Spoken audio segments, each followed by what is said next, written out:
সবাইকে আবারও স্বাগতম জানাই শিক্ষামূলক এই চ্যানেলের পর্দায়। আজকে আলোচনা করব সেকেন্ড সেমিস্টার এনইপির বেঙ্গলি মাইনরের সাজেশন নিয়ে। তো আমরা 9-10টি প্রশ্ন বলে দেবো, এগুলো দেখলে তোমরা অবশ্যই কমন পেয়ে যাবে। নেক্সট সেমিস্টার থেকে যাদের নোট সাজেশনের প্রয়োজন তোমরা অবশ্যই স্ক্রিনে থাকা নম্বরে যোগাযোগ করে নেবে। প্রত্যেক বছরই আমাদের নোট সাজেশন 100% কমন পড়ছে। আশা রাখছি এই বছরও তোমরা 100% কমন পাবে। তো সাজেশনটা আমাদের কাছ থেকে যারা নোটস নিয়েছিল তাদেরকে অনেকদিন আগেই দেওয়া হয়েছে, ইউটিউবে আপলোড করা হয়নি। তো আজকে তোমরা দেখে নাও। 9-10টি প্রশ্ন বলবো, আগামীকালকে তোমাদের পরীক্ষা, সিরিয়াল মেনটেন করে দেখে নেবে। প্রথম তোমরা বিদ্যাসাগরের প্রশ্ন, তারপর অক্ষয় কুমার দত্ত, তারপর দেবেন্দ্রনাথ ঠাকুর এবং কেশবচন্দ্র সেন, এই 3টি প্রশ্ন দেখবে। এই 3টি দেখলে আশা রাখছি 2টি পেয়ে যাবে।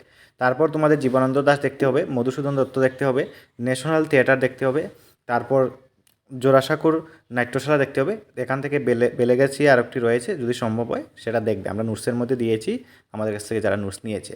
এরপরে গিরিশচন্দ্র ঘোষের যে নাটকগুলি শ্রেণীবিভাগ করে গিরিশচন্দ্র ঘোষের কৃতিত্বতা দেখবে। বাংলা উপন্যাসে 2জন মহিলা কবি দেখবে, মানিক বন্দ্যোপাধ্যায় এবং রবীন্দ্রনাথ ঠাকুরের ছোট গল্প সম্পর্কে আলোচনা করো।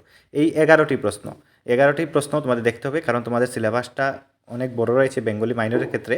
11টি সম্ভব না হলে 9-10টি প্রশ্ন অবশ্যই এখান থেকে রাখবে, তাহলেও তোমরা 4টি প্রশ্ন পরীক্ষাতে কমন পেয়ে যাবে। তো এই ছিল বেঙ্গলি মাইনরের যে 9-10টি প্রশ্ন তোমাদেরকে বলে দিলাম, এগুলো পরীক্ষাতে অবশ্যই পেয়ে যাবে আগামীকালকে। এভাবে সিরিয়াল মেনটেন করে রিভিশন দাও, আর নোটসের প্রয়োজন হলে নেক্সট সেমিস্টারে এই স্ক্রিনে থাকা নম্বরে যোগাযোগ করে নেবে।